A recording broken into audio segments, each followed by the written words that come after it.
So, welcome to Behind the Banter, where we step away from the headlines, hot takes, and scoreboards to sit down with people who are building communities, creating something unique, or simply have a story worth sharing. And with the World Cup taking over the sports world, we thought it was the perfect time to bring on someone who represents what international football is really all about. So, our guest today is Matt, founder of Flying Kiwis FC, a fan club dedicated to supporting New Zealand football and bringing Kiwi supporters together from all over the world. From following New Zealand through World Cup qualifying, to organizing supporters, building a community, and helping create an unforgettable matchday atmosphere, Matt has become one of the leading voices for Kiwi football fans.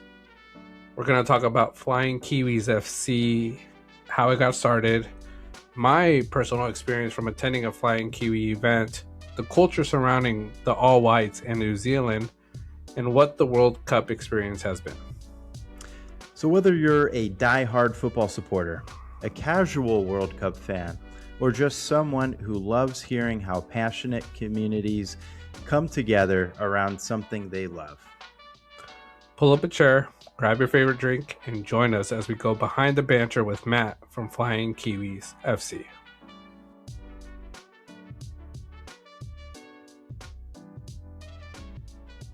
But thanks, Matt, for making it. And I know when we talked via Instagram, there were a few things, and I don't know. Do you want to start with just I was there at the Flying Kiwi experience here in LA at Tom's Watch Bar, but I don't know if you want to start with that or if you want to start just how the Flying Kiwis, became back in '09, how you started it. I guess that's the birth is the kind of logical starting point, right? Yeah. So it was in 2009 was when Australia, it's a funny part of the world with the Confederation. So Yeah. Australia had moved from Oceania to Asia, which then meant that, they were the kind of big boys in Asia that we still don't beat very often. So then all of a sudden, if we win Oceania, which then we're the big fish in that pond, then it would result in this intercontinental playoff, it was called. In 2009, there was this playoff against Bahrain, which I think back then it was the 5th place Asian team. So I remember that felt pretty lucky that it was Bahrain. I think it was like a 2-legged playoff they had against Iran or someone traditionally stronger. I can't remember who actually. Anyway, so there was this big opportunity to have this huge game of football in my hometown. For some interesting context, it was only 2 years before then, in 2007, that the first professional club in New Zealand existed. So without having, New Zealand professional football either accessible live or, I lie actually. So the 8 years before then, I think about 99, the Kings formed. They were an 8-hour drive away. So, pretty inaccessible. So yeah, this was a big opportunity to see a game of football that meant something. And for me, like growing up, maybe same as you guys, I don't know, like just growing up watching largely English football on TV at 3 a.m. in the morning, without telephones, that world of football passion just fascinated me, I guess. So, I wanted to create something like that for us. I had $1,000 credit card, which meant I could get 32 tickets, and then I got 32 of my mates together. And what's really cool is that I got together inflatable Kiwis, big New Zealand flags, and the big kind of white coverall jumpsuits. Yeah. And that stuck, like it's still kind of a thing to this day. Back then, like I printed off these logos. My mate designed the Flying Kiwis logo, which still exists now. And I printed at my dad's place, and I cut out these logos by hand, and then like with spray on adhesive, stuck them on the suit, so it looked kind of cool and official. And now I can print the stickers, but it's still a bit of man hours to like get them out and fold them on. But yeah, that was the birth, I guess, of what has become the Flying Kiwis.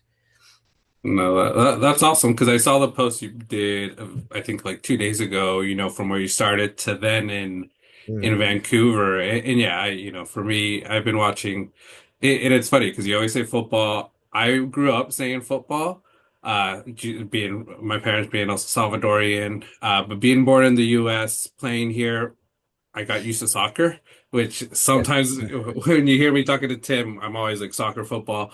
But yeah, I was always having to get up 6, 5 a.m. watching English Premier, Italian, Spanish division. So I Yeah. see where you come from, but yeah, Yeah. no, that's crazy. Starting from 62 to what happened. And I think sort of me going into my experience, like I'm not a Kiwi. I'm not from New Zealand. I'm straight American born. Um, and I think from the beginning, going to that event was so welcoming. Because even just walking to Tom's Watch Bar, I met fans. They're like, "Hey, where are you from?" So welcoming, friendly, talking. And just starting to have conversations, while we were walking up there, we were talking to this group of three fans. One of them, because my brother-in-law was there, he Mhm. might stick out a little bit more to you, but he was wearing a Guatemala jersey at first. Uh, I heard about this guy. yeah, Walter. Yeah. I've Yeah, heard about two guys with I've heard about two guys with Guatemala jerseys that were wanting to swap shirts. oh, There's one really? as I well, don't know if he wanted to second burger swap, price. Yeah. but he said Marky Mark, I think it was the guy. He had like a red hat that day. Mike is a good guy. He's the one who just dropped off that megaphone that I had Oh to yeah. delay. Yeah. Yeah. Okay. Yeah, yeah. So he was talking to him a lot. I think they still text every now and then. He was telling me, but it's like they saw the Guatemala flag. They were talking about how they were traveling there, and it's just like entering Tom's Watch Bar from the entrance. Welcoming us and telling us to have a good time, and just anybody I ran into, just so nice. You know, asking like where I was from. A lot of people thought I was from New Zealand, but I shared my little story of how I'm local. This is a game I was able to go to, and from the podcast we had our predictions, and it started with Tim sort of mentioning like, "Hey, I'm going to New Zealand, getting out of this group." So I Mhm. started rolling with Yep. it. So it's something we started doing, and like I say, it was a vibe I've never experienced as a fan in football. And at first, I was very hesitant to attend, honestly, Matt, because I was like, man, this is going to be all New Zealanders, and I'm Mm, from out of town. But I ended up signing us up. Me, the family, was the five of us, and I know they were a little skeptical when I told them. I was like, hey, we're going to a tailgate pre-party with all these New Zealand fans prior to the game, and they were like, oh, okay, but hesitant. Once after that, Matt, like I'll tell you, they're big New Zealand supporters. They love the team. They love the country. We've talked about going to visit the country because just how welcoming, fun everybody was. And like I say, if anybody watching this that isn't from New Zealand can attend an event, I think it's an amazing experience. You guys are a welcoming group of fans, group of New Zealanders that nobody should be concerned with or scared of. I know in football, when you support a club, support a team, you can't really get into that like group, but you guys are open arms, welcoming us in. And like I say, it was something I will never forget. And I think the big thing for me, like that Poye song and the video I shared with Tim, because I shout out Tim for being my social media person that day, because everything from that event I sent to Yep. him. Um, I don't think we expected such a big reaction and views from that song and just from that video. We were just trying to highlight some fun times watching soccer with, New Zealand, but seeing that song and seeing like the reactions from people, it shows that song is a big part of your guys' culture and identity in New Zealand. Can you share a little bit about that song? Because like when we posted it, I don't think we expected this type of, feedback. yeah. Just before the song, just thanks for those words. Like that means a lot because I guess I'm quite clear, I guess, in how I see it and what our purpose is. And there's a few kind of angles to that. Obviously, Yeah, primarily it's to support the team, but yeah. to kind of because we're a small country, whether people like it or not, like we're going to be ambassadors for the country because that might be the first time you've spoken to a New Mm. Zealander. Yeah. So that's something that is really really pleasing to hear, and it's probably reflective of a young country of Hmm. the Maori are the indigenous, Yeah. and that's the kind of identity of that song that you Hmm. post. So since then, you know, it's a very young country with a lot of immigrants. So even Yeah. the national team, you know, there's sort of a lot of first, second generation from all sorts. So Yeah. yeah, that's nice to hear. You felt so welcome. Yeah, the song is. I think after that, I think after we messaged, yeah, I never really knew where. I think it was from the '80s or something. It was Yeah. Mhm. originally done, and I'm not sure how kind of if it's been modified to be sort of pop or mainstream Yeah. friendly. You know, it's in the style of our native Māori people, Hmm. and so it speaks to that identity for any New Zealander. Yeah. Um, one or two of the comments, you know, maybe not quite as positive, and maybe that's sadly, you know, why the engagement was there. But I didn't see anyone there, you know, being angry or Yeah. dismissing a whole culture, and that's kind of just this subsection of the internet and certain politicians and things at the moment. So it's nice that you saw the wholesomeness of that moment, and then you know you get some people who probably weren't there, probably don't travel very much, probably angry people in their own lives who you know chose to kind of make it something about you know dismissing the culture, let's say. Yeah. So, yeah, it was wholesome, and your video was beautiful, and Oh, you know thanks. yeah, and there's some good people in there who Yeah. shows the humility of New Zealand. There's a few that are on our kind of accommodation package. There's Hmm. one called Tom McGowan who, until 3 weeks ago, Tom is my name is his handle on Instagram. Until Tim Payne, he was actually the most followed New Zealand football personality. Oh, okay. Wow. Player. He's a well, he played international futsal for New Zealand, but now he's got a career as a sort of influencer. I guess he makes good football content. Yeah. And then to the right of him is a guy called Seamus Martin who's grown a podcast, and now he's here with TVNZ doing a daily show largely around the players. So that was him just having a Yeah. good time with the fans as well. So yeah, New Zealand's a small place. The football community is even smaller. So Yeah. with that Kiwi humility, it's yeah, it's amazing at events like that everyone's there together. Yeah, yeah, and like I say, that video I would say doesn't do it as much justice as it probably had like the views have. Because like when I was there, like the vibe I felt in that moment was just electric. Like I've never have felt that with a song, and that's why I recorded it because I was like, this is just an amazing feeling that I never want to forget. And I see why that song, and there were quite a few other songs that came on that everybody was just singing along to that just made it so amazing. And like I say, kudos to you for that event, the event in LA. And like I say, for setting that up, because like I say, it's very welcoming and to the fans. Like I say, those people I got to meet, my family got to meet, we were welcomed, and we'll never forget that experience. Yeah, man, it's nice to hear. Yeah, Yeah, how much that means to you. yeah, Yeah, I thought that was awesome too. I as John kind of arrived, started sending some videos. I'm like, yeah, send me whatever you got. We'll post up the footage, and it'll be great to kind of display because it started with going through the group stages, choosing our teams who we thought would come out.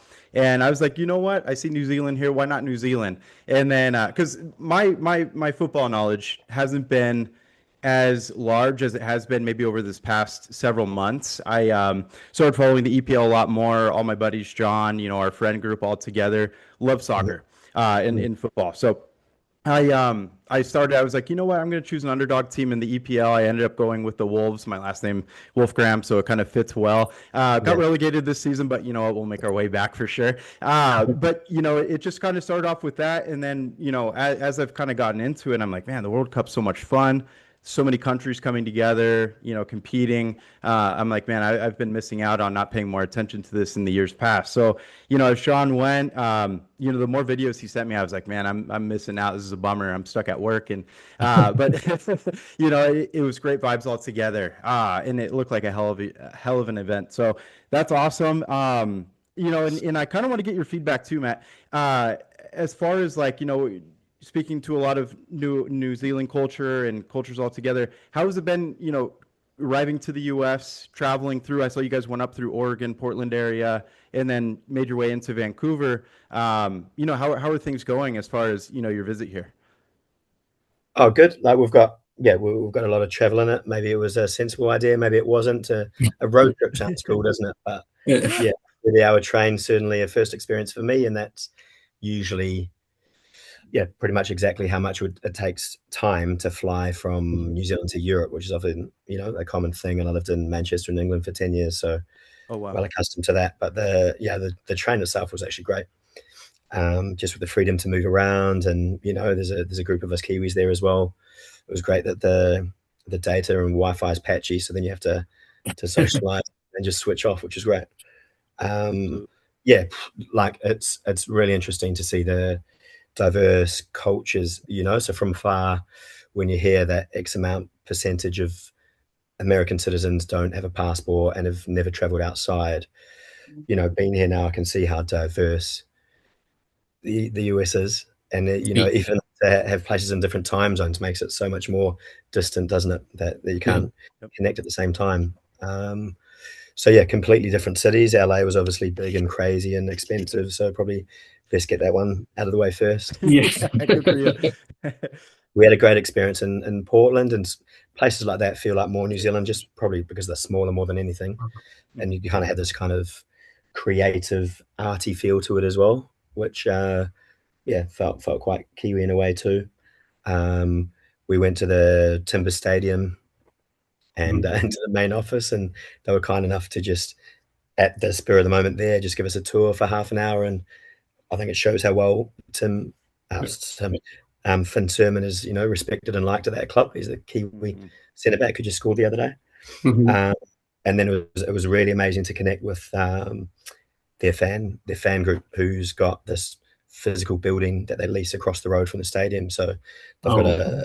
a pub downstairs that they sell beer. They've got a merch shop upstairs. Like they've got a whole floor of probably hundreds of liters of paint and tens of meters of length of banner. So their TIFA operation is pretty inspirational to see on top of like that fan power, which for me is important. That independent fan groups can be independent and self-sustaining and create authentic fan voice. It's not something I believe that should be sort of controlled or produced by a club or a federation, or it's not genuine.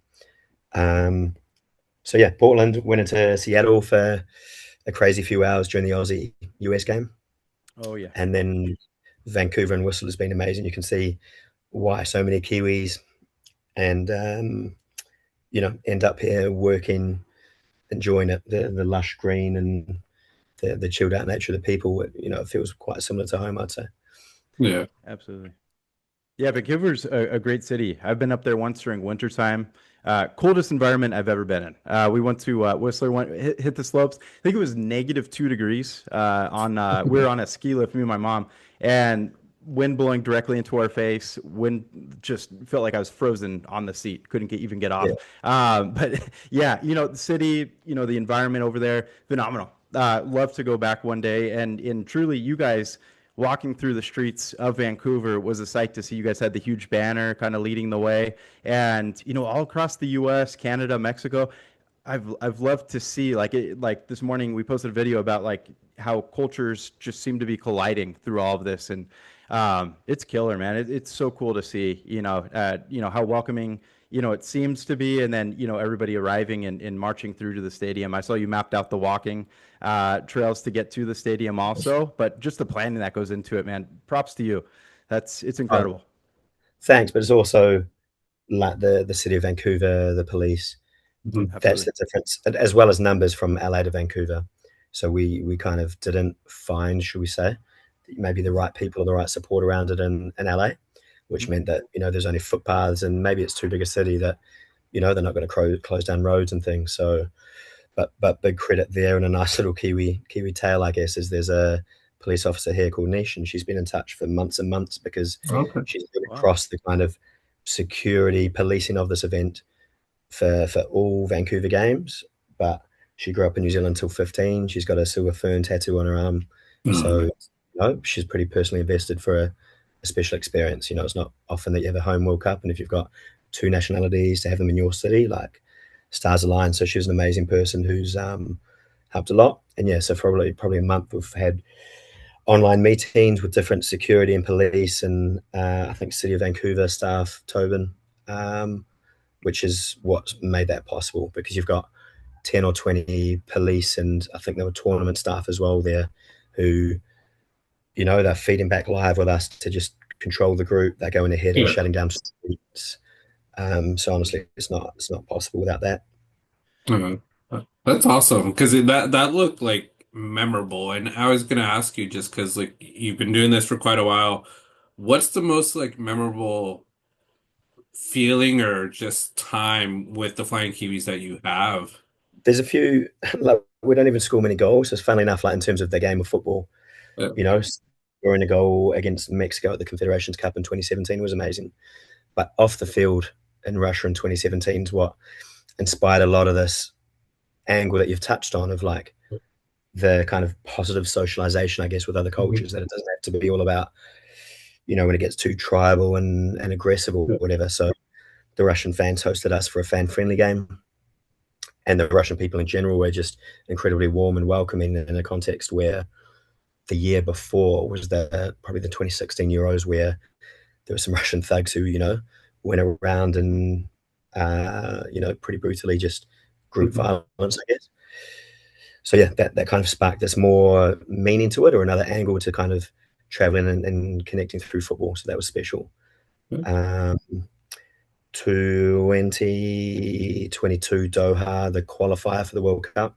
Oh, Ironically, it was in June because of the heat. They had the World Cup in November, so yeah. New Zealand actually played there when it was 49 degrees outside, but it was a well-controlled 19. Sorry, that's Celsius. I don't know what that is, but Yeah. 50 degrees is hotter than any of us have probably been in, Yeah. and 19 degrees is probably like a moderate Vancouver day Hmm. in the spring or something.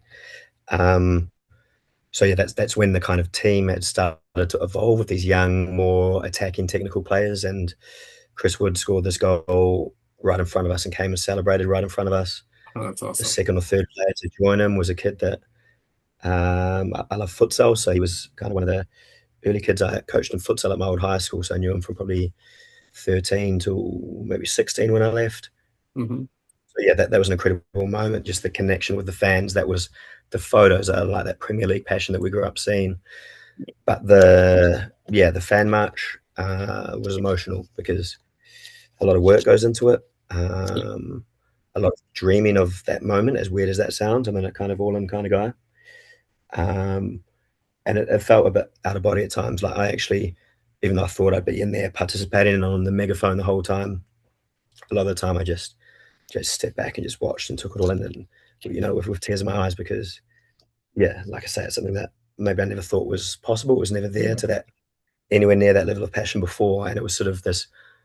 I know it's weird to say world class, but like the flags, the smoke, the intensity, the banners, it almost looked like AI, because that's that's the only time I've seen anything like that is maybe in a video game.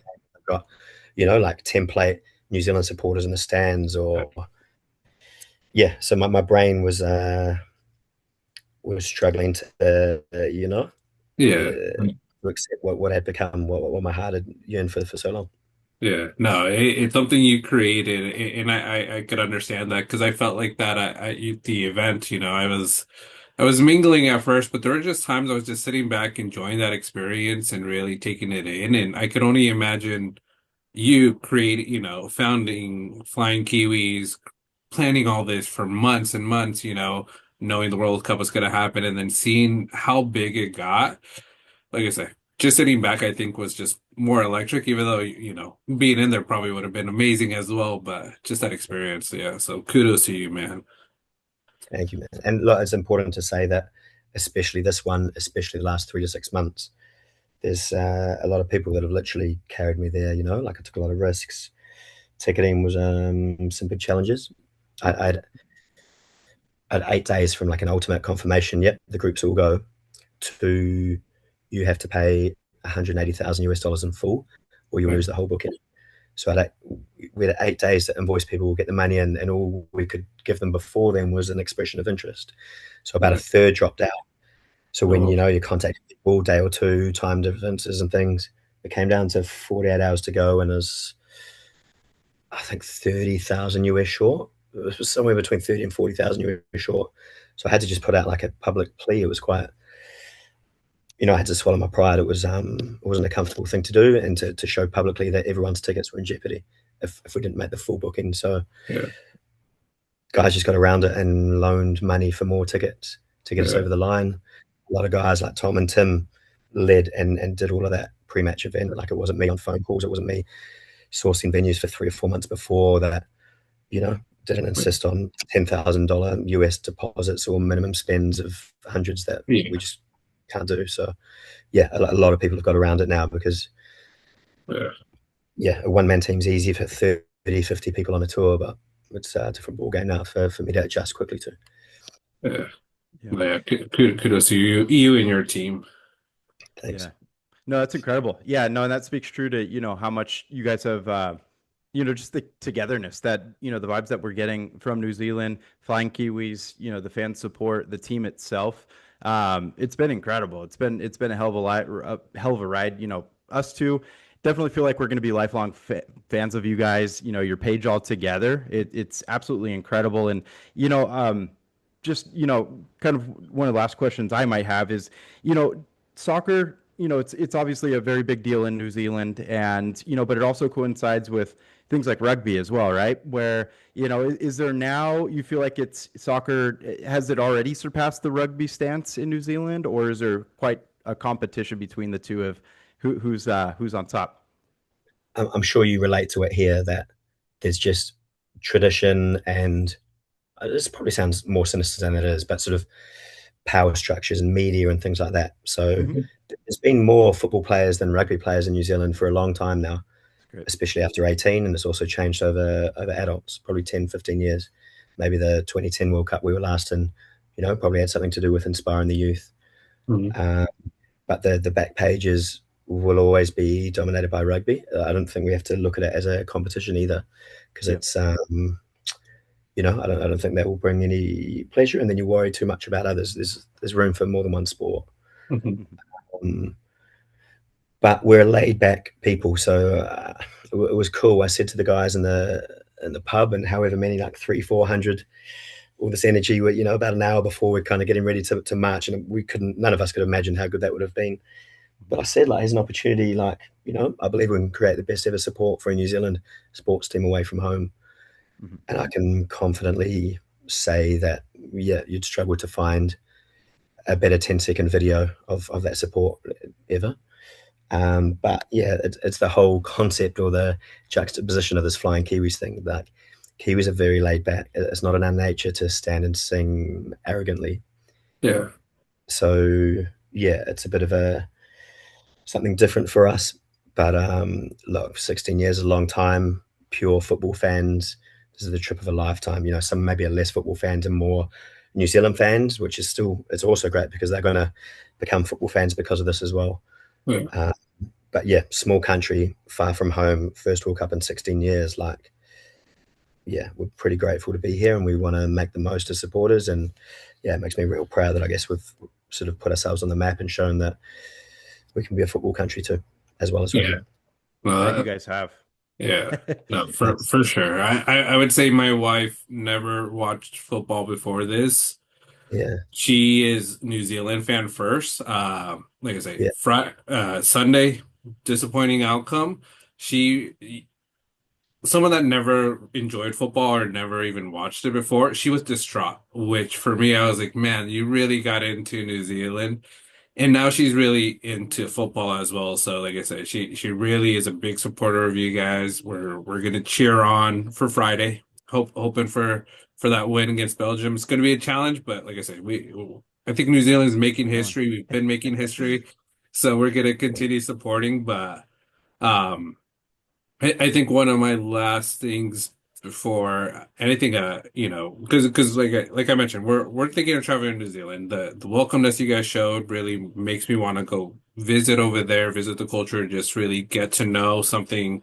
I think both me and Tim are invested into New Zealand and that fandom, and we're big foodies. We love food. So if we go to New Zealand, what's a staple of New Zealand that we should try? Oh yeah. it's hard to say because again, it's a young country, so a lot of it's inspired by Okay. others. I just had 10 years in England, and like curry, they say, is their national dish. Banter. Uh, but I'd say the hangi is a moldy dish, which is essentially, veg and meat cooked in the earth, sort of. Okay.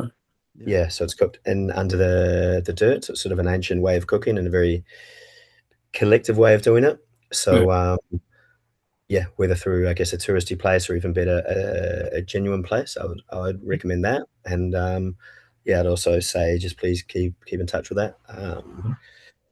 I'm sure that there'll be Kiwis who were there, or Kiwis who see this, who'd be happy to meet you and host you, and I'll be one of Uh, them.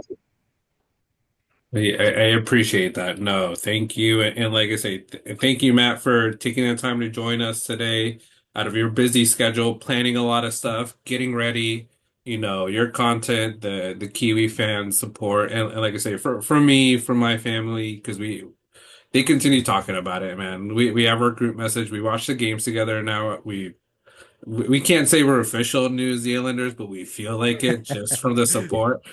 But like I say, what you've done with this group, and honestly, I don't even remember how I came across the Flying Kiwis and seeing this before the game, but I am happy I did, and I'm happy I did go to it. And like I said, big thanks to you, to the fans, and just how welcome you guys are.